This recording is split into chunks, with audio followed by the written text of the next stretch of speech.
제가 네, 그쪽 거기가 감기시고. 일단 반갑고요. 생각보다 많이 오셨네요.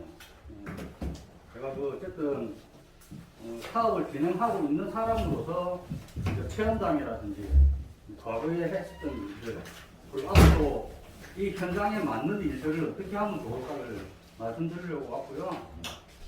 마스크를 빼고 할까요? 그냥 할까요? 빼고 해주세요. 빼고 할까요? 네. 이게 좋죠. 코로나가 뭐. 제가 목소리 크게 하겠습니다. 네. 뭐 다들 아실지 모르겠지만 2017년 6월 3일 날에 사전신고 제도라는 법이 바뀌었어요. 주택법이. 근데 그 전에 시작을 한 것이거든요. 그러다 보니까 그 법을 적용을 안 받아요. 적용을 안 받다 보니까 50%가 안 됐잖아요. 근데 필증이 나온 거예요. 근데 그때 당시에 법도 퍼센트는 없었어요. 그렇지만 그래도 어느 정도의 그거는 있어야 되는데 그렇지 않고도 필증이 나왔다는 건 어떻게 보면 좀 괜찮은 사항이었다고 보시면 돼요. 2017년부터 시작을 했는데 왜 이렇게 됐을까 제가 한번 살펴봤거든요. 그냥 한마디로 말해서 시스템 없이 진행을 했다라는 거예요. 이 현장. 이 시스템 없이 진행을 한 게 몰라서 했는 건지 아니면 뭐 귀찮아서 안 한 건지 뭐 이렇게 볼 수도 있는데 제가 볼 때는 몰라서 안 한 것 같습니다. 보통의 경우는 뭐 특별하게 뭐 시스템이 1, 2, 3로 이렇게 나눠지는 건 아니에요. 그냥 내가 해봤기 때문에 이렇게 진행을 하지 않으면 지주분들이라든지 이런 분들이 호응을 안 해줘요. 그렇기 때문에 이런 시스템이 없었다. 이렇게 판단을 했었습니다. 그래서 이렇게 된 것 같고요. 뭐 현재만 이렇게 따지고 봤을 때 2022년에 5월달만 보더라도 뭐 그다지 변경된 게 없어요. 신고 필증만 변경됐어요. 다른 거는 뭐 이렇게 된 게 없어요. 뭐 다들 아시겠지만 업체도 없고요. 하여튼 현재 상황은 이렇습니다. 설립인가 전 지주관리. 지금 현재가 그 실정입니다. 설립인가 전입니다. 자, 그럼 설립인가 하려면 여기는 80%가 돼야 되겠죠? 80%가 돼야 되는데 2020년 7월 24일 날에 법이 바뀐 게 하나 있어요. 15%의 매입이 있어요. 근데 이 현장은 그 법을 적용을 안 받아요. 그럼 매입은 안 해도 되겠죠? 설립인가까지는. 그냥 토지성락서만 받으면 되는 거예요. 자, 근데 실수를 하는 게 많아요. 어느 현장을 항상 가보면 토지성락서랑 매매계약서를 같이 받아요. 그 본인들이 만약에 지주라고 생각을 한번 해보시고 제가 갔다. 그래서 막 설명을 하고 있는데 매매계약서에 대한 설명을 했다고 칩시다. 그럼 이 사람이 갖고 있는, 이분이 갖고 있는 자기 집, 뭐 빌라든 뭐 주택이든 자기 집에 대한 평가가 안 나오면 내가 얼마라는 게 뭐가 안 나오면 아무것도 안 내요. 내겠습니까? 토지성락서 안 내요.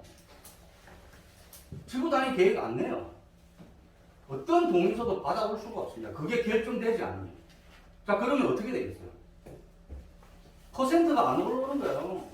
토지성락서에 대한 퍼센트가. 여기는 분명히 토지 매입이 조합 설립까지는 필요가 없는데 그 뒤에 해도 되는데 그걸 안 한 거예요. 그렇게 진행을 안 한 거예요. 제가 볼 때는 같이 진행을 한 거예요. 그러다 보니까 저조할 수밖에 없죠. 이게 뭐냐면 일하는 사람들의 마인드입니다. 일하는 사람들의 마인드가 설립인가 이후에 해도 된다. 매매 계약을. 그걸 정확하게 설명할 줄 알아야 돼요. 자, 보십시오. 공시지가는 매년 바뀝니다. 1월 1일 되면. 매년 바뀌어요. 공시지가 바뀌는 건 누가 제일 잘 알겠어요? 재산세 내는 사람이 제일 잘 알아요. 그죠? 뭐 세입자라든지 재산세 안 내는 사람들은 몰라요, 그걸. 자, 그러니까 그 사람들은 올해 내가 정하는 것보다는 내년에 내가 정하는 게 훨씬 더 낫다라고 생각하는 사람들이라고요. 근데 그 설명을 정확하게 해줘야 돼요. 아, 그러면은 맞다. 지금 내가 하기 보다는 내년 이맘때 하는 게 훨씬 낫겠네. 이 설명을 간단하지만 조금 더 디테일하게 얘기를 하면 돼요. 뭘로? 자료로. 자료를 들고 가야 되겠죠.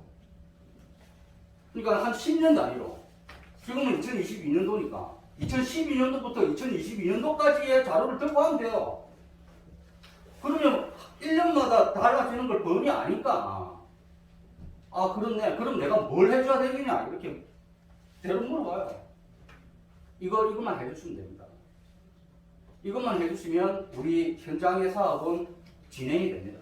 진행시키고 나서 그러면 주변에 있는 다른 외부인들이 우리 현장을 많이 잘 쳐다보겠죠? 라는 설득을 해야 되겠죠. 그리고 분양도 잘 되고. 설립인가라는 게 뭐 아무것도 아닌 것 같아도 이게 굉장히 중요해요. 법인으로 만들어진다라는 개념이기 때문에 그런 면에서도 어느 정도 신경을 쓰고 있다라는 증거거든요. 해줬다? 인정했다라는 뜻이에요. 인정했다는 뜻이에요. 이런 것들을 너무 광고했다라는 뜻이에요. 이거 한 3년? 한 4년 정도? 거기에 대해서 너무 뭐 이렇게 하면 되겠지 뭐 그냥 한 거예요. 중국식으로. 그게 가장 잘못됐기 때문에 제가 말씀을 드리는 거고요. 자, 저 같은 경우는 어느 현장을, 제가 만약에 여기서 다시 뭔가를 또 의뢰를 받아가지고 일을 시작한다면 항상 우편부터 먼저 발송을 합니다. 지주분들이 알 수 있게. 자, 지금 이때까지 한 1년 넘게 여기 지금 지주분들 만나보러 간 우리 같은 사람들이 없거든요. 그럼 어떻게 해야 되겠어요? 무작정 나가지고 문 두드리면 큰일 나요. 그럼 당신 문제예요. 누가 문 열어주겠습니까? 누가 반겨주겠냐고요. 그렇기 때문에 우편부터 날려야 돼요. 모든 지주들. 여기는 이제 벌써 진행을 해왔기 때문에 초창기는 아니기 때문에 한 두세 번만 하면 돼요. 그 정도는. 그래서 아 이렇게 다시 시작을 하는구나. 아 그리고 어떤 업체가 와서 이 사람 이름이 이런 사람이구나. 뭐 이런 걸 좀 알려야 돼요. 그게 한 번 알렸을 때 그냥 그 우편이 없어질 수도 있잖아요. 그러니까 한 두 번, 세 번까지 하는 거예요. 계속해서. 한 번이라도 보라고. 그리고 또 이 어느 동네를 가더라도 이 말을 많이 하고 잘하는 사람들이 있잖아요. 그분들이 소문내라고. 그렇게 하는 거예요. 그랬을 때 방문하면 아 그때 우리 집에 왔던 우편에 그 사람이구나. 이렇게 되는 거예요. 그럼 자연스럽게 대화가 이루어지는 게 바로 이런 건데 이걸 효과가 미미하다고 생각하는 사람이 많아요. 근데 절대 안 그래요. 이게 제 경험입니다. 예. 그게 한 20년 동안 제가 일을 하면서 이런 효과를 항상 봐왔던 사람입니다. 그래서 항상 말씀을 드리는 거고 우리 직원들한테도 항상 그런 식으로 일을 진행하게 만듭니다. 여기는 그 아주 어떻게 보면 사소하다고 볼 수도 있는데 저는 사소하게 안 보거든요. 근데 이걸 하지 않았다는 거죠. 그러면 지주들한테 찾아오면 어떻게 되겠어요? 그냥 문전박대요. 그냥 문전박대예요, 문전박대. 이 사람이 평소에 아 그래 우리 동네는 개발을 하면 참 좋겠다라는 생각을 갖고 있는 사람도 그냥 문전박대예요. 그것도 제 경험입니다. 그래서 그런 것들은 무조건 해야 되는 거고요. 자, 그래가지고 설립인가를 저희들이 만약에 했다 이 현장에서 자 그러면 지금 10월달이라고 따지고요. 9월 말이지만 10월달이라고 자, 10월달부터 시작하면은 지금 저희가 35% 정도 되는데 50%까지 기간이 얼마나 될까요? 모르죠, 우리가. 어떻게 될지. 근데 저는 솔직히 자신하는데요. 6개월 안에 50% 무조건 올립니다. 무조건 올리게 되어 있습니다. 이거는 불변의 법칙입니다. 왜 그러냐면요. 그러니까 많아요. 어느 현장을 가더라도. 이 관망하고 계시는 분들을 잡아야 되잖아요. 그걸 하기 위해서 우편도 하는 거고 또 설명도 또 법적인 설명, 뭐 주택법 설명, 뭐 이런 것들을 종합해서 이렇게 얘기를 하면은 그런 사람들이 다 흡수가 됩니다. 흡수가 돼요. 그렇게 보면 50%는 금방 올라간다는 거예요. 자, 그리고 두 번째 67%까지 또 얼마나 걸까요? 50%까지 올랐으면요, 67%까지는 또 한 3개월은 끝나요. 네, 제가 왜 67%라고 얘기하냐면, 지구단위 계획 신청하는 그 퍼센트가 67%예요. 그래서 50%는 어쨌든 절반은 넘어야 되는 게 상징성이 있는 거고요. 67%는 지구단위 계획 신청하는 게 상징성이 있는 거니까. 그 두 산만 넘어가면 조금 어려워지는 게 사실입니다. 보통의 경우 뭐 여러분들이 어떻게 생각할지 모르겠지만 사업시행인가 갈 때가 어렵냐, 조합설립인가 받을 때가 어렵냐라고 따지고 봤을 때 아무래도 매매 계약을 하고 뭐 가격을 책정을 해야 되는데 사업시행인가가 좀 힘들지 않겠나라고 생각하시는데 절대 안 그래요. 조합설립인가 10%가 제일 힘듭니다. 그때가 제일 힘들어요. 보통의 경우 사업시행인가 들어가면요, 저는 뭐 항상 그래 왔는데 철거를 같이 진행을 해요. 이게 매매 계약을 하게 되면 보통의 경우 6개월에서 1년이거든요. 잔금 치르는 게. 물론 뭐 조합의 사정에 따라서 이렇게 달라지겠지만. 근데 6개월에서 1년 정도의 매입이 한 뭐 20개에서 30개 됐다. 그럼 거기에서 10개 정도는 부숴야 돼요. 철거를 해야 된다.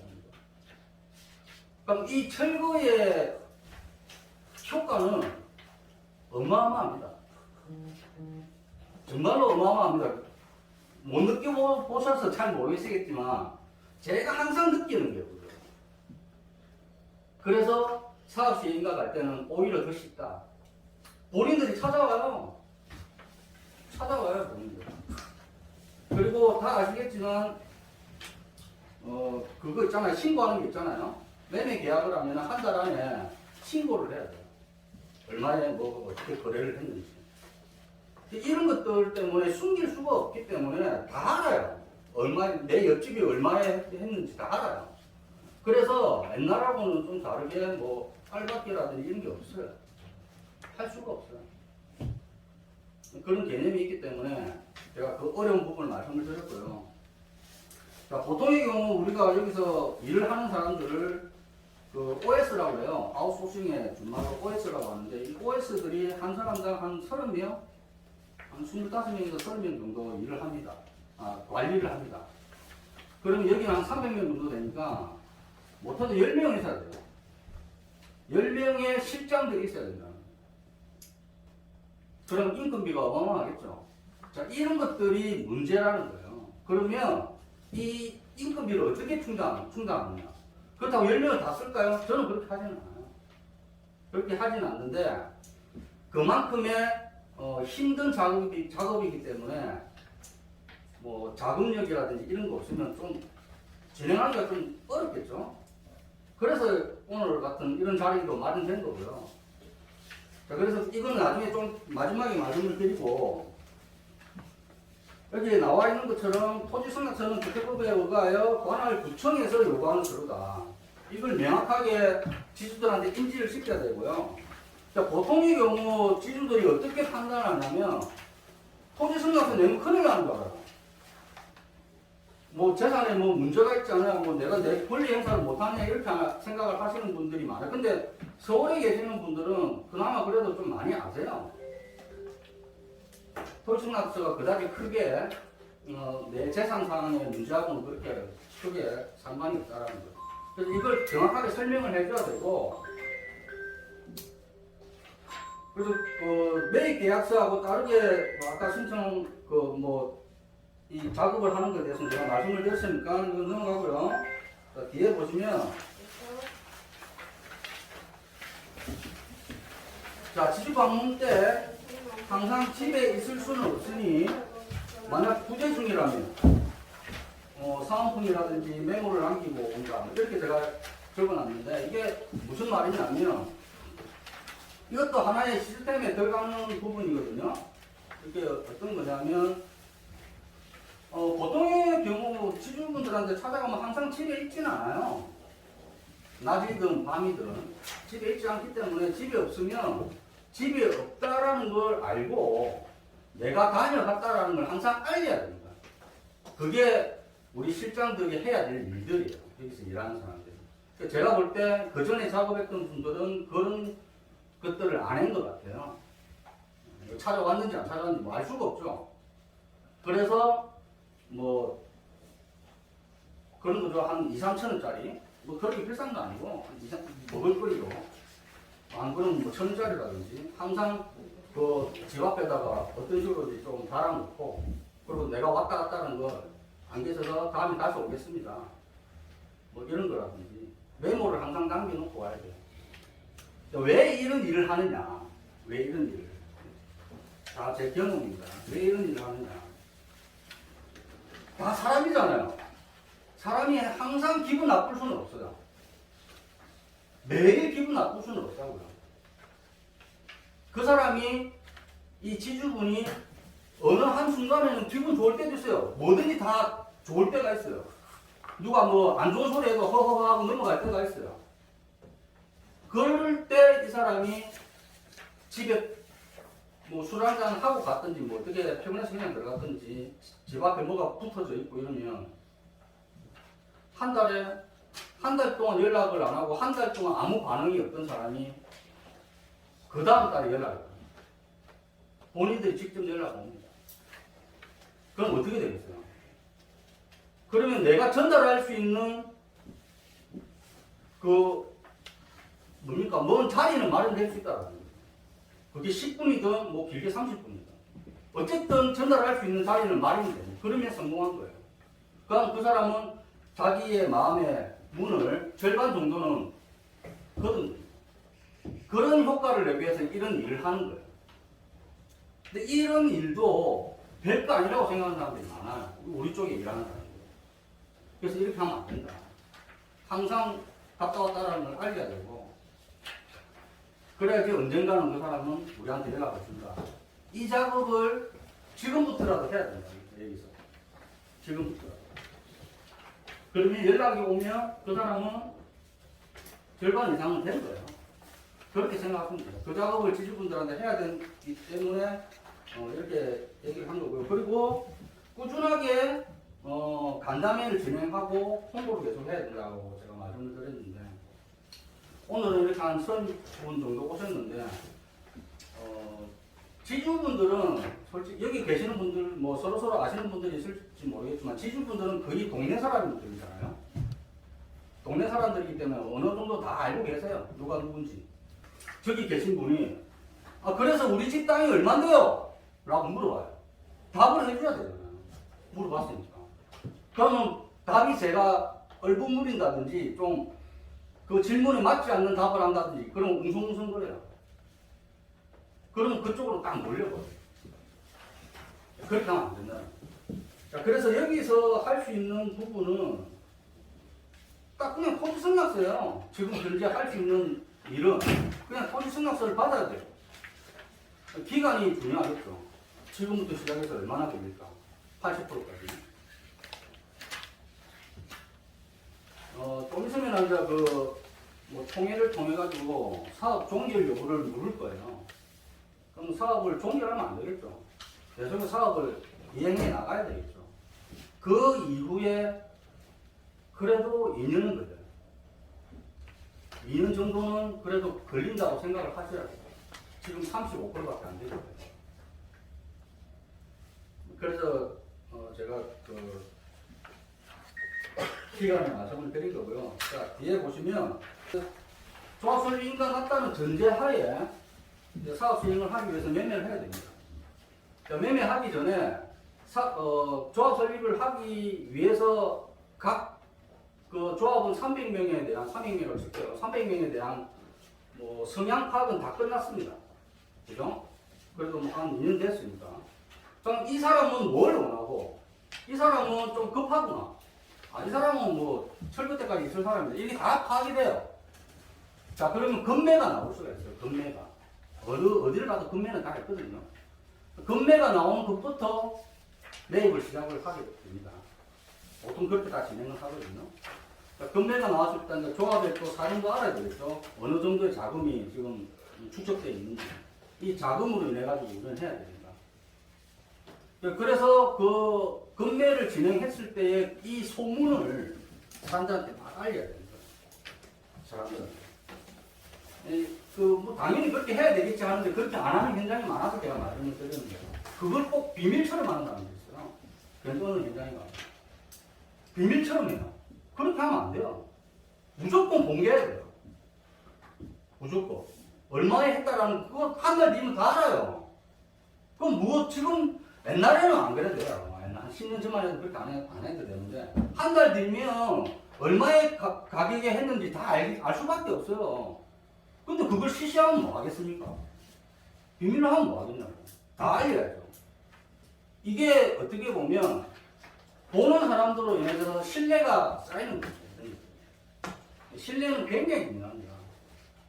신뢰 얘기가 나와서 말씀을 드렸는데 그 약속이라는 게 뭐 신뢰인데 우리가 뭔가를 지주분들한테 약속을 했잖아요. 계약금은 언제 주고 잔금은 언제 준다. 이런 약속을 만약에 했으면 이 약속을 만약에 못 지킨다고 생각을 해보세요. 당연히 소문이 또 나겠죠. 약속을 못 지키게 됩니다. 근데 이 약속을 지켰다고 생각해요. 똑같습니다. 또 소문이 나요. 그러니까 우리는 좋은 소문을 낼 수 있게 약속은 무조건 지켜야 된다는 거예요. 이게 신뢰입니다. 이런 것도 간과하고 가는 현장들이 많기 때문에 말씀을 드리는 거예요. 굉장히 중요한 부분인데, 에이, 그거 좀 미뤄봐. 에이, 지금 여기 좀 그러니까 좀 미뤄봐. 이렇게 한다니까요? 어디서? 솔직히 말씀드릴게요. 집행부에서 그렇게 해요. 집행부에서 그렇게 하면 안 돼요. 여기 이제 현재는 대행사가 없는데, 대행사에서도 그렇게 해요. 좀 미뤄보라고. 그런 식으로 현장을 진행해 나가면, 안 그래도 성공하기 힘든데, 그런 식으로 현장 진행해 나가면 성공되겠습니까? 안 된다는 거죠. 철저하게 약속은 지켜나가야 된다. 그게 신뢰입니다. 그래서 조합설립 인가 이후로는 굉장히 신경을 많이 써야 돼요. 꼭 약속을 지킬 수 있는 것만 약속을 해야지. 그리고 결정권자가 어쨌든 간에 조합이잖아요. 결정권자가 조합이에요. 그럼 조합에서 확실하게 결정을 내려줘야 돼요. 된다 안 된다. 굉장히 중요합니다. 근데 어느 현장은 뭐 보통 다 그렇게 하더라고 보니까. 그래서 그게 굉장히 저는 안 좋아요. 그냥 얘기해요. 그냥 한다고 해.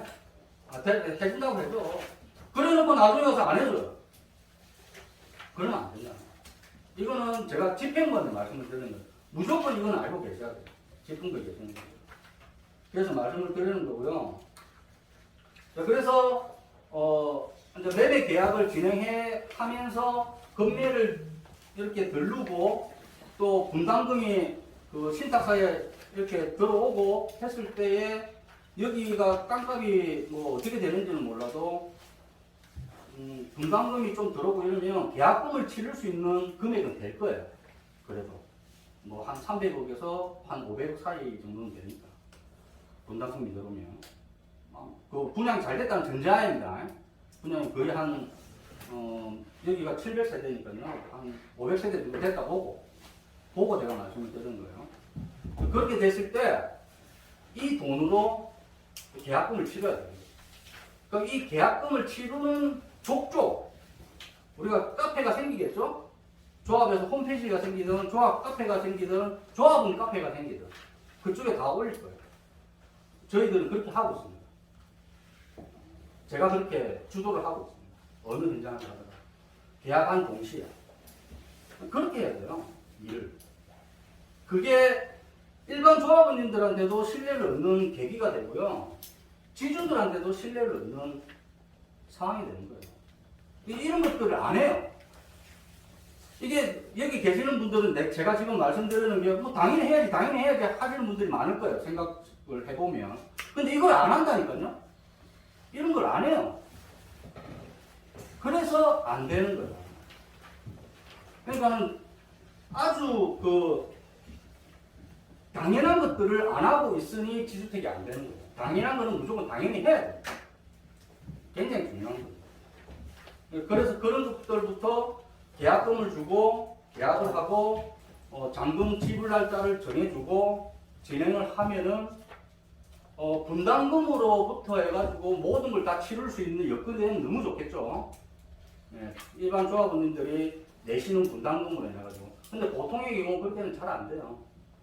그래서 대출을 하는 거예요. 그게 뭐 PF 대출이 될 수도 있고요. 뭐 흔히 말하는 브릿지 대출 같은 걸 합니다.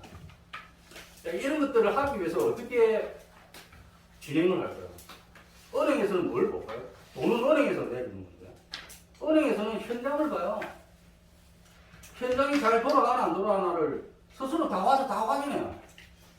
서류 같은 거 전부 다 확인합니다. 그래서 그네들이 대출을 내주기 위해서는 이런 조건이 있어야 된다는 걸 얘기를 해요.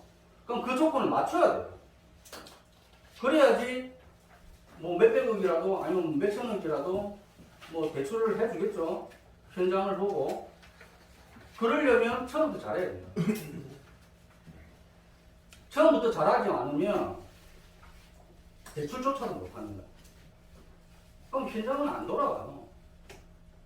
제일 중요한 게 땅인데 땅이 매입이 안 되는데 무슨 현장이 돌아가겠어요. 땅이 매입이 되려면 돈이 있어야 되는데. 그래서 처음부터 잘해야 됩니다. 자, 그렇지만 여기도 늦지 않았습니다. 아직 늦지 않았어요. 하나의 그냥 구독자라고 생각한 거예요. 저는 한 사람이 구독자. 그래서 그냥 조언만 해주는 거죠. 전화상으로. 근데 한번 현장에 와볼 수 있느냐 해서 그래도 뭐 이렇게 뭐 말씀을 하시니 한번 가보자 해서 온 거예요. 와서 보니까 분양 계획표를 안 봤거든요.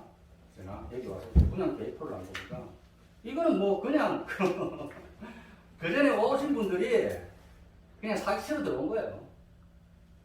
우리는 그런 것만 딱 봐도 압니다. 분양 계획표가 그냥 분양만 하고 가겠다라는 의미로 딱 들어온 거예요. 다른 건 할 생각도 없었어요. 처음부터. 땅 작업할 생각도 없었어요. 그러니까 안 된 거예요. 그게 바로 마인드입니다. 일을 하는 사람들의 마인드. 근데 집행부에 계셨던 분들은 뭐 그 어떻게 알겠습니까? 처음부터. 처음에 해보는데. 모르는 거예요. 그냥 뭐 가만히 서로 그 사람들이 막 이렇게 하겠다 저렇게 하겠다 얘기를 하니 그런 것 같다 이렇게 되는 거예요. 그걸 제가 느끼고 이거는 아닌데. 그런데 그러면 지금부터 만약에 한다. 35%? 야, 이게 3, 4년 했는데 35%. 이 일을 안 한 겁니다. 아예 일을 안 한 거예요. 그냥 아무나 데리고 와서 해도 35%는 해요. 그냥. 아무나 데리고 와서. 여러분들 중에 아무나 해도 35% 합니다. 제일 중요한 건 뭐냐면요. 이 사업을 찬성을 하고 또 관망하고 있었던 분들이 중요한 거 아니에요. 그분들은 어차피 다 들어와요. 제일 중요한 건 반대하시는 분들이에요. 보통 15%에서 20%인데 그래도 80%는 된다는 거예요. 근데 그 이 15%에서 20% 되시는 분들이 영향력이 크고 동네에서 좀 있긴 좀 세고 뭐 사람들 선동력이 좀 있고 이런 사람이면 힘들어요. 근데 그런 사람이 있든 없든지 못해도 어느 현장을 가더라도 한 1년에서 2년 정도 봅시다. 2년 정도 보면 70% 이상은 다 해요. 그게 지주택이에요. 그거조차도 안 한 거예요. 그래서 제가 안타까웠습니다. 많이 안타까워서 또 위원장님이 굉장히 또 사람이 좋으신 분이고 또 여기 열정을 많이 갖고 계세요. 제가 느끼기에는 마인드도 가지고 계시고 그런 거를 봤을 때는 그래 뭐 내가 조금 시간 남으면 그냥 도움 좀 드려야 되겠다 싶어서 저번에 한 분 와가지고 여기 계시는 분이 계셨는데 여기 동네에 계시는 분들 또 뭐 일반 조합원들인가 하여튼 그래 한 7, 8분이 오셔가지고 한번 설명을 한번 했었어요. 지주택은 알려야 됩니다. 시시하면 안 돼요. 알려야 돼요. 보통 보면 사람들이 시시해요. 그냥. 얘기를 안 해요. 저거 현장에 대한 얘기는 잘 안 해요. 그렇게 하면 안 된다는 거예요. 막 알려야 됩니다. 알려야 돼요. 그래야지 어떻게 보면 저 현장은 그래도 숨기는 게 없구나. 저 현장은 그래도 다 이렇게 까발리네. 그냥 속된 말로. 그렇게 되는 이미지가 중요하다는 거예요. 이미지는요, 뭐 다들 아시겠지만 뭐 연예인들도 이미지 먹고 살잖아요.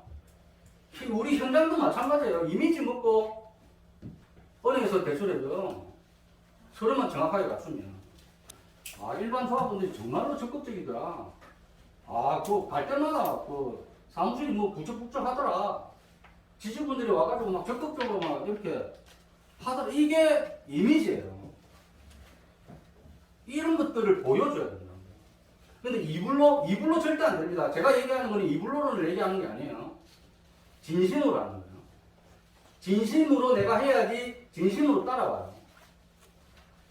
지주분들한테 제가 항상 느끼는 게 뭐냐면 내가 먼저 뭔가를 내려놓고 내가 먼저 다가가지 않고 내가 먼저 예의를 갖추지 않으면 절대 그 사람들 쳐다보도 안 합니다. 제가 만약에 약속을 했잖아요. 뭐 10월 1일 날에 어디서 만나기로 하죠. 이렇게 약속을 했잖아요. 분명히 약속을 했습니다. 그래서 나는 그거를 기대하고 있는데 지주는 어떻게 생각하는지 알까요? 몇 가지들의 약속 중에 제하고 한 약속이 제일 밑에 있어요. 그냥 헌칠자들 가기 싫다면 귀찮다. 야, 그냥 약속 취소해요. 그게 우리 같은 사람들이 하는 일이에요. 이게 사람이라는 거죠. 그래서 진정성 없이 진심 없이 다가가잖아요. 바로 압니다. 바로 알아요, 그 사람들도. 여기 계시는 분들뿐만 아니고 다른 현장도 다 마찬가지인데 얼마나 힘들게 살아왔겠습니까, 이때까지. 30년, 40년 동안 이 동네에 살면서 제가 영상에서 항상 밝히는 얘기가 바로 지금 하려고 하는 얘기인데 이분들은 그냥 살아도 돼요. 개발 안 해도 돼요. 지금까지 살아왔는데도. 그리고 이 동네에 추억이 많아요. 10년만 돼도 추억이 많아요. 근데 뭘 새롭게 한다는 겁니까? 별로 원하지 않아요. 진짜입니다. 대부분 다 그래요. 자, 그분들이 그러면 여기 와서 직장을 얻고 총각 때부터 와가지고 살고 부모님하고 살다가 결혼을 하고 또 자식을 놓고 뭐 자식들 학교 다 다니고 여기서 결혼까지 시키고 그리고 나서 자녀들 다 내보내고 노부부만 사는 데가 정말 많습니다. 그런 분들. 여기도 마찬가지일 거예요. 그럼 그분들 어떻게 할 겁니까? 제가 아까 말씀드린 것처럼 80%까지가 중요하지 않다. 물론 그것도 중요한데 찬성을 하고 그러니까 개발에 찬성하고 계시는 분들이 중요한 게 아니라 그런 분들이 중요하다는 거예요. 그럼 그런 분들을 어떻게 설득할 거냐는 거예요. 어떻게 설득할 거가 하면 좋겠습니까? 그거는 진정성이에요. 진심. 내가 정말로 어르신을 위해서 말씀을 드리는 겁니다. 그거는요, 사람 눈만 보면 알아요. 그런 마음으로 다가가야 된다는 거죠, 그분들은. 근데 보통의 경우 이쪽 일을 하시는 분들이 그런 마음은 없어요. 그냥 되는 대로 가는 거예요. 그렇게 하면 안 돼요. 제가 항상 안타까운 부분이 그 부분입니다. 20년 동안 살았든지, 40년 동안 살았든지, 그걸 항상 인정해줘야 되고요. 그걸 인정 안 하고, 그럼 팔고 이렇게 돈 많이 주면 되잖아요. 절대 그런 마인드로 그 사람들을 만나면 바로 알아봅니다. 자기가 살아온 과정에 대해서 전혀 인정해주지 않는구나. 그러면 표를 안 내요. 기분 나쁜 표를. 그냥 안 만날 뿐이지. 안 만나죠. 제가 항상 그걸 느끼기 때문에 말씀을 드리는 거예요. 일은 그렇게 해서는 안 된다. 토지 작업은 분양하고 다릅니다. 분양은 물론 저는 분양도 진정성이 있어야 된다고 생각은 해요. 근데 이 분양 직원들이 보면 조금 뜨레기거든요. 여기 와서 한 2달 했다가 다른 현장 가서 또 2달 하고 이렇게 해요. 그래서 특성상 이 진정성이 없어요. 근데 토지 작업은 안 그래요. 토지 작업은 못해도 한 현장에 1년 이상씩 있어야 됩니다. 하려면. 뭐 길게 가면 2년, 3년까지 있어야 됩니다. 그런데 처음부터 진정성 없이 다가가면요. 그 다음에가 없어요. 그 다음에. 그래서 이런 마인드는 토지 작업하는 직원들, 뭐 저 같은 사람들, 뭐 이런 분들이 굉장히 소중하게 생각하고 굉장히 마인드를 갖고 지주들을 만나야 됩니다. 그런 마인드가 없고 그런 생각이 없으면 일을 해보면 알잖아요. 저는 바로 잘라버립니다. 그런 사람인지 아닌지 처음부터 판단을 못하니까 그거는 딴 거 없어요. 제가 항상 하는 게 제가 여기서 일을 하게 되면 저는 어떻게 일을 한다라는 좀 말씀을 드리는 거예요. 그렇게 이해하시고 들으시면 됩니다. 저는 어떻게 하냐면 직원들하고 명단 맞추기를 해요. 명단 맞추기가 뭐 잘 모르시겠지만 본인들이 관리하는 지주가 한 20명에서 30명 되겠죠? 그 30명 정도 되는 사람 한 사람을 다 맞추기예요. 맞추기라. 이 사람한테 가서 뭐라고 했냐? 이 사람은 그러면 뭐라고 대답을 하더냐? 언제 퇴근을 하느냐? 무슨 일을 하고 있냐? 가족관계는 어떻게 되느냐? 뭐 몇 살이고 이런 건 다 근무등본에 나오니까. 그러면 이 사람이 누구하고 친하냐? 요구하는 게 뭐냐? 고향이 어디냐? 다 파악을 다 해요. 그렇게 하나씩 다 맞추는 거예요. 그래야지 이 사람에 대한 공략법이 나옵니다. 이게 사람을 공략한다는 게 좀 이상하게 들릴지는 모르겠지만 이건 사업적으로 풀어야 되니까요. 사업적으로 풀어야 되니까 공략법이라는 게 나와요. 그 사람에 대해서. 그러면 가능성이 올라가겠죠. 근데 이걸 안 하는 거예요. 이런 일들을 토지 작업하는 직원들이 안 하는 거예요. 솔직히 말씀드리면 몰라서 안 하는 거예요. 제가 항상 겪어봤거든요. 제가 저하고 같이 일했던 분들은 알아요. 그렇게 작업하는 거. 근데 같이 일 안 하고 이제 다른 데서 일하고 왔던 분들은 깜짝 놀랍니다. 너무 힘들어서.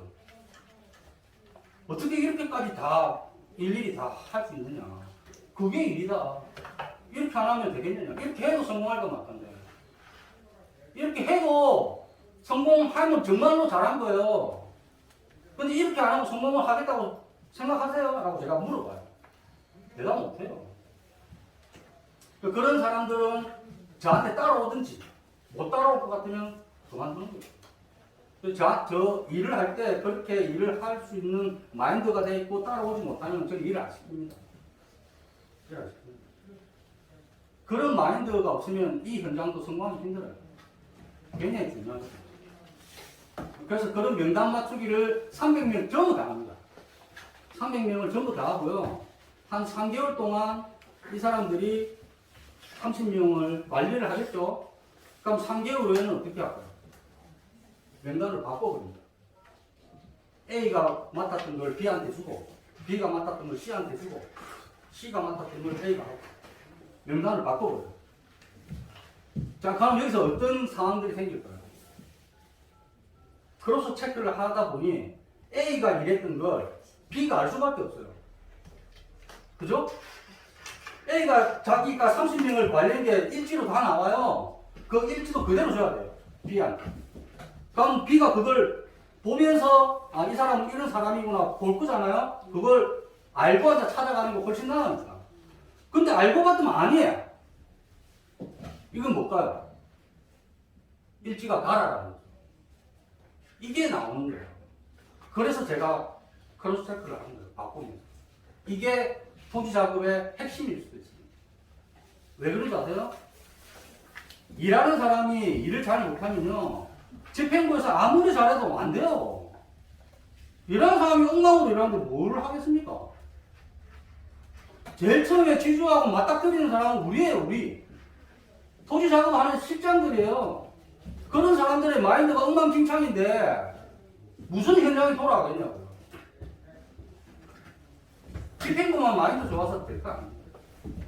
제가 제일 중요하게 생각하는 일하는 사람들의 마인드.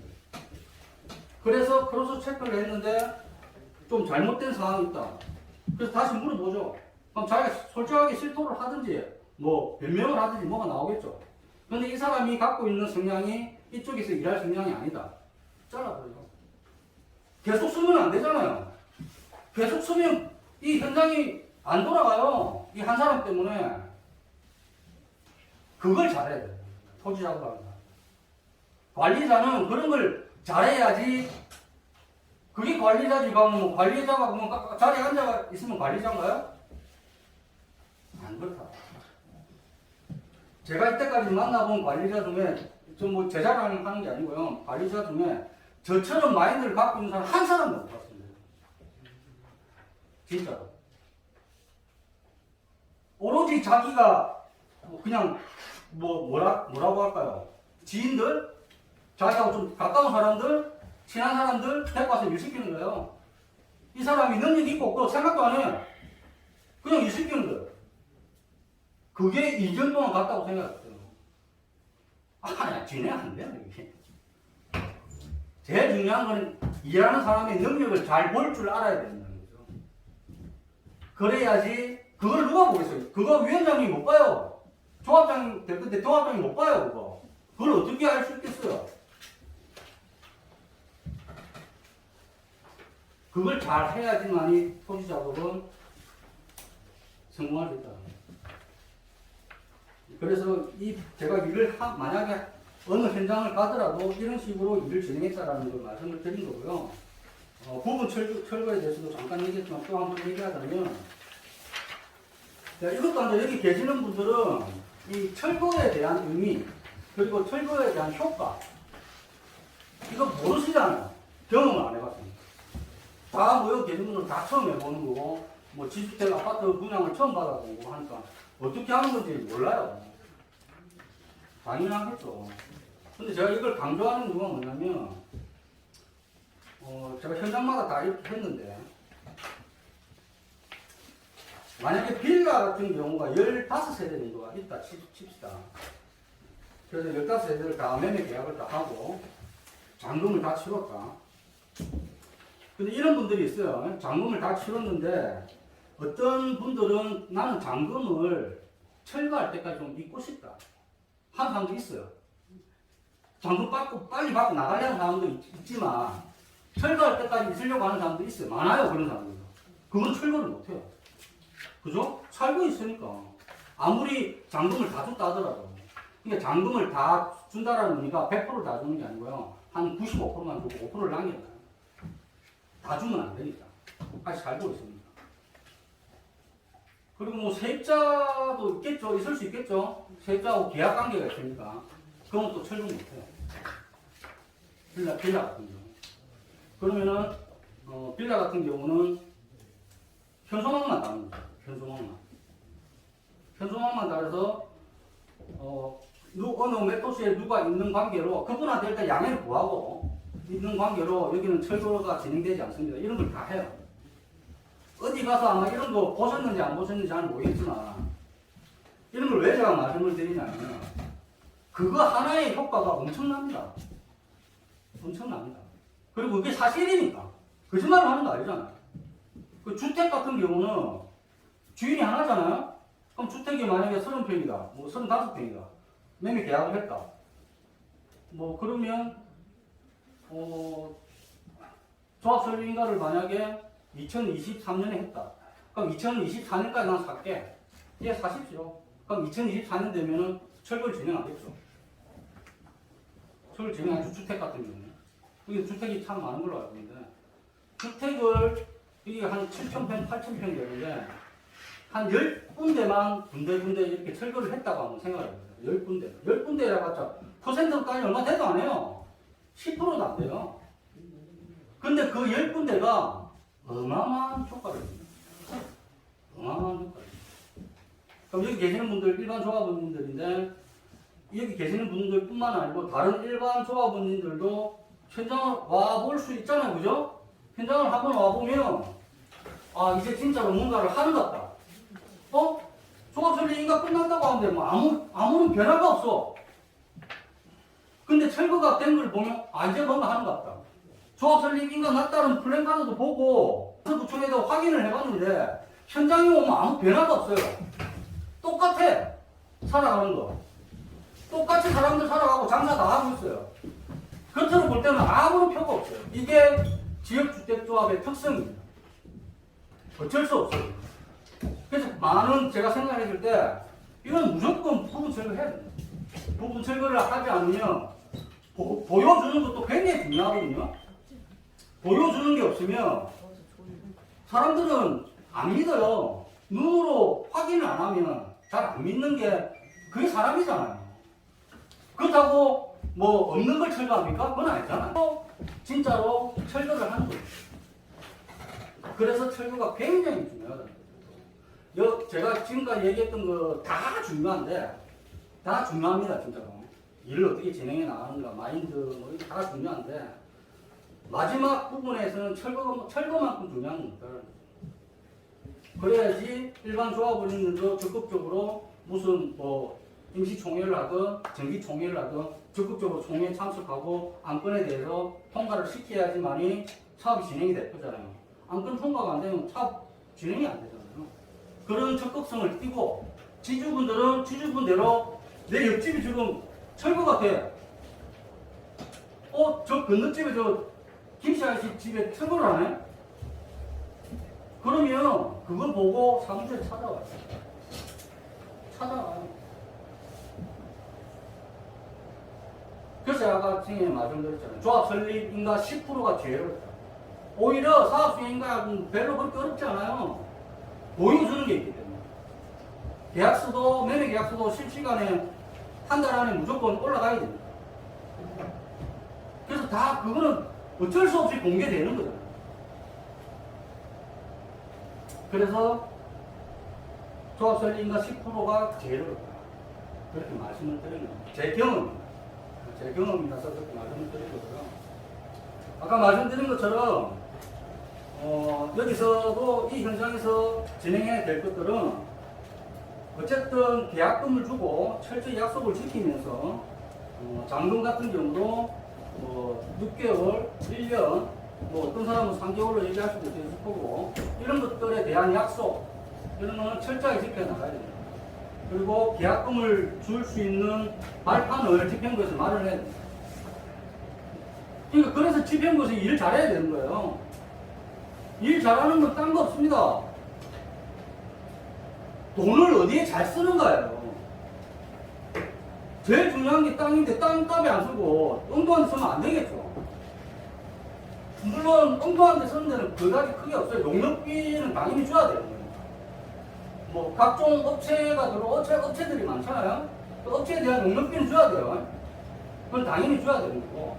그 나머지 부분에서 운영비도 들어갈 것입니다. 그죠? 그런 것도 그렇게 많지 않으니까.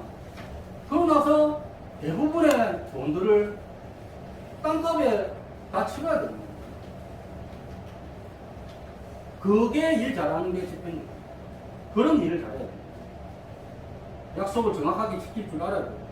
그 분담금에 일반 조합원님들이 각 내신 분담금을 그런 땅값에 무조건 사용을 하셔야 돼요. 그렇게 해야 돼요. 그래서 약속은 무조건 중요하다 라는 걸 말씀을 드린 거고요. 브리치 대출에 대해서도 아까 전에 말씀을 드렸으니까 그냥 넘어가고요. 여기서 어떤 식으로 일을 해야 되는지에 대해서는 제가 한 20분 이렇게 쭉 말씀을 드렸는데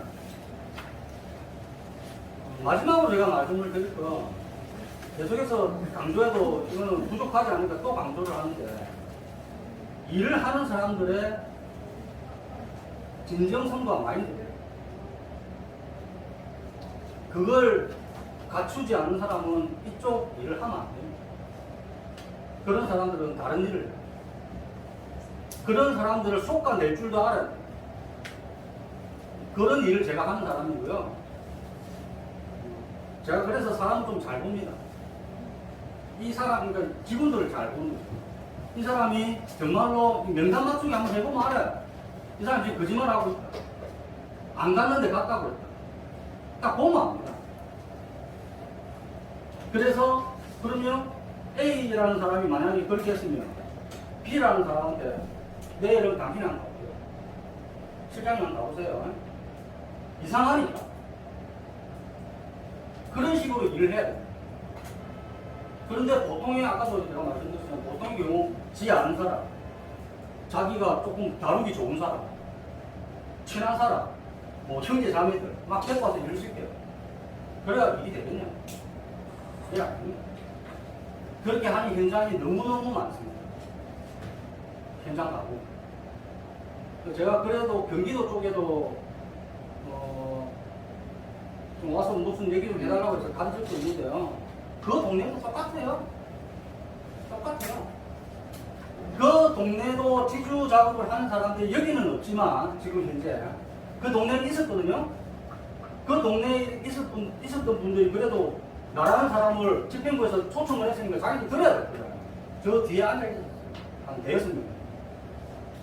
다리 꽂고 딱 이렇게 앉아있는 거예요. 무슨 말을 할지 들어보려고. 제가 금방 한 얘기 그대로 얘기했어요. 한 사람씩 다 빠져나가요.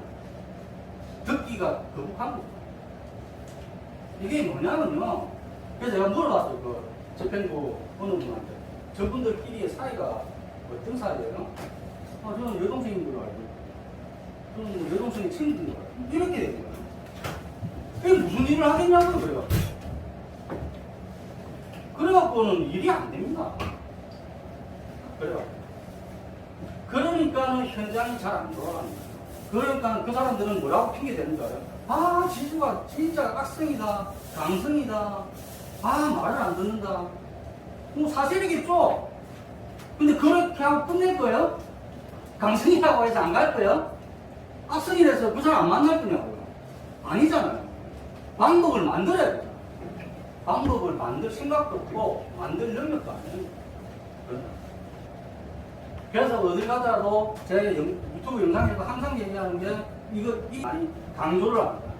사람 잘 써라. 그 한 사람으로 인해 가지고 현장이 진행은 되되 1년, 2년이 늦어진다. 1년, 2년이 늦어지면 다 손해잖아요. 근데 이 원인 파악을 못해요. 왜 이렇게 됐는지를 아무도 얘기를 안 해요. 근데 한 며칠만 저 같은 경우 한 며칠만 해보잖아요. 그럼 무조건 현장에서 일하는 사람이 잘 있어요. 현장에서 일하는 사람이 그 모양으로 일을 하면 안 되는 거예요. 그래서 지주택이 안 되는 거죠. 물론 이 지주택에 지주작업하는 사람들에 대한 자격증이라는 임무는 없어요. 근데 전문성이 없으면 일종 일 하면 안 됩니다. 주택법도 많이 알아야 되고요. 그 주택법이 어떻게 변해왔고, 물론 경험도 굉장히 중요하고요. 그런 것들을 어느 정도 다 파악을 하고, 그 질문 나오는, 그 시주분들 쪽에서 질문 나오는 것들을 다 이렇게 설명할 줄 아는 능력을 갖춘 사람이 일을 해야 돼요. 거기에서 또 진정성도 있어야 돼요. 근데 그것만 갖췄다. 그것도 안 되는 거예요. 오히려 진정성 갖추고 진심 있는 사람이 더 나아요. 모르면 모른다 하고 내려와서 알려드리겠습니다 하는 사람이 더 나아요. 그런 사람. 자기 좀 안다고 그런 사람도 많거든요. 내 좀 안다고 법 좀 알고 일 좀 많이 해봤다고 한 10년 넘게 해봤다고 근들근들 거리는 거예요. 지주들 앞에 가가지고 내가 낸다. 우리 같은 사람들은 내가 낸다 하면 안 돼요. 내가 낸다 하면 그 사람 상대방 바로 알아요. 네, 마무리할게요. 그런 식으로 일을 진행하면 안 된다는 걸 정말 강조하고 싶어서 제가 말씀을 드리는 거예요. 정말로 현장에서 필드에서 뛰는 직원들이 제일 중요하다. 어느 현장입니다. 그걸 강조하고 싶어서 말씀을 다시 드린 거고요. 이것으로 제 얘기는 마치고요. 나중에 질문 같은 게 있으면 말씀하시면 됩니다. 마치겠습니다. 좋은 말씀 많이 해주셨는데, 이게 대표님이 생각하셨을 때, 전, 그리고 현, 수진이의 문제점을 얘기하신 건지 맞나요? 문제점도 있고요, 있었고요. 거기에 진정성하고 전문성을 봤을 때, 대표님 생각하셨을 때 어떠신 것 같습니까? 이런 상황을 그대로 그냥 지금까지 아까 말씀하신 내용 그대로 상황인 건가요? 예, 지금까지 일을 진행했던 분들의 전문성은 거의 없었습니다. 제가 볼 때는. 진정성. 그건 더더욱 없었죠. 전 추진이 추진위를 떠나서 업체들.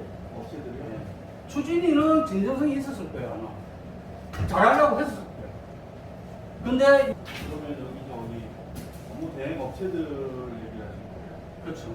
그러면 그 업무 대행 업체를 선임한 추진이 어차피 그 모든 권한은 추진이가 갖고 있는데 그 추진이가 전혀 그런 내용을 인지를 못하거나 이해를 못하게 된 거네요. 그 동의해 준 네. 그리고 저희가 문제가 많은 사람인 거나 마찬가지입니다. 보통의 경우 어느 현장을 가더라도 업체를 선정할 때는 업체의 뜻을 따라갈 수밖에 없는 구조입니다. 이건 어쩔 수 없어요. 내가 전문성이 없기 때문에. 예, 추진이가 처음 하는 거잖아요. 다 처음 하는 거잖아요. 예, 예. 다 처음 하는 거다 보니까 전문성을 갖고 업체를 뽑을 수가 없어요. 처음에. 근데 진행을 해보고 나서 고칠 수 있는 부분이 있었겠지만, 그래서 잘 안 좋은 상황이라든지 이런 게 막 발생하고 했을 때, 뭐 어떤 식으로 제가 눈으로는 안 봐서는 잘 모르겠지만, 계획표를 보니까, 진행 그 계획을 보니까, 뭐 다 이렇게 정리를 했더라고요. 어쨌든 정리한 거는 잘 하신 것 같고, 근데 그 다음에 업체에 대해서도 뭐 조금 안 좋았던 것 같더라고요. 이것도 뭐 솔직하게 얘기해야죠. 그 부분에 대해서는 그때 당시에 계셨던 집행부가 잘 못한 건 맞아요. 그건 인정하고 가야 됩니다. 잘 못한 거. 그거 인정하고, 그럼 그 다음은 어떻게 해야 되나? 그 다음 잘해야죠, 저는.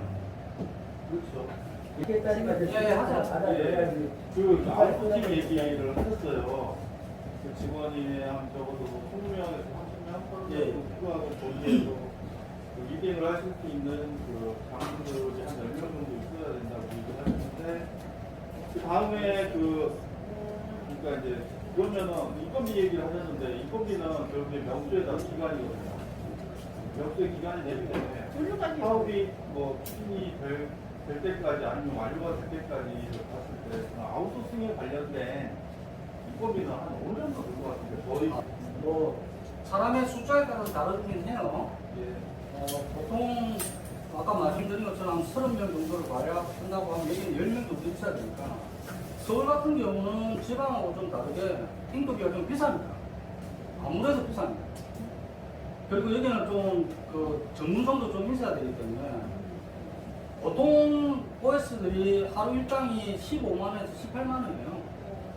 보통 그래요. 총회를 하면은 OS들을 써야 되거든요. 여기 있는 사람이 일할 수는 없잖아요. 그 사람들이 일을 해야 됩니다.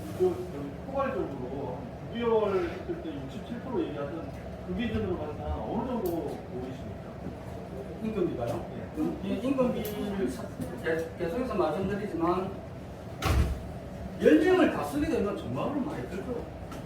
근데 10명을 다 쓸 수는 없어요. 여기에 사정에 따라서. 대략적으로 보셨을 때 몇명이 보였을 때 어느 정도 보이십니까? 뭐 한 달에 들어가는 운영비만 하더라도 뭐 7, 8천은 되겠죠. 그러면은 9개월, 1년이면은 한 8억을 넘어서. 네, 그렇죠. 그게 용역비예요. 예. 그게 용역비예요. 그게 용역비인데, 이제 우리 집행부에 계시는, 저는 뭐 경산에서 일할 때도 그랬고, 경기도 광주에서 일할 때도 그랬고, 그쪽에 계시는 집행부하고 의논을 많이 해서, 자, 그러면, 매일같이 터치를 해야 될 사람이 있고, 일주일에 한 번, 아니면 한 달에 한 번씩 터치를 해야 될 사람들이 있습니다. 예, 파악을 해보면, 지수도 파악을 해보면. 그럼 그걸 다 파악했을 때, 그런 사람들을 제외하고 나머지 분들에 대해서 어떻게 관리할 거냐를 딱 따지고 봤을 때는 인원수가 딱 나와요. 예. 그죠? 근데 여기는 제가 아직까지 파악을 못했어요. 그죠? 제가 파악을 할 수가 없습니다. 지주 명부도 아직 못 받았고요. 지주 명부를 제가 받으면 안 되고요. 아직 일을 안 한 상황입니다. 그런 사람들을 한 300명 되는 사람들을 어떤 식으로든지 파악을 하고 나서 인원수가 나오는 거예요. 아까 지금 10명이라고 하면 객관적으로 내가 말씀을 드린 거고, 파악을 했을 때에 만약 여기는 그래도 한 4, 5명이면 되겠다. 그런 판단이 있으면 4, 5명을 하는 거예요. 그러면 임금비는 떨어지겠죠? 그렇게 생각하시면 돼요. 예. 네.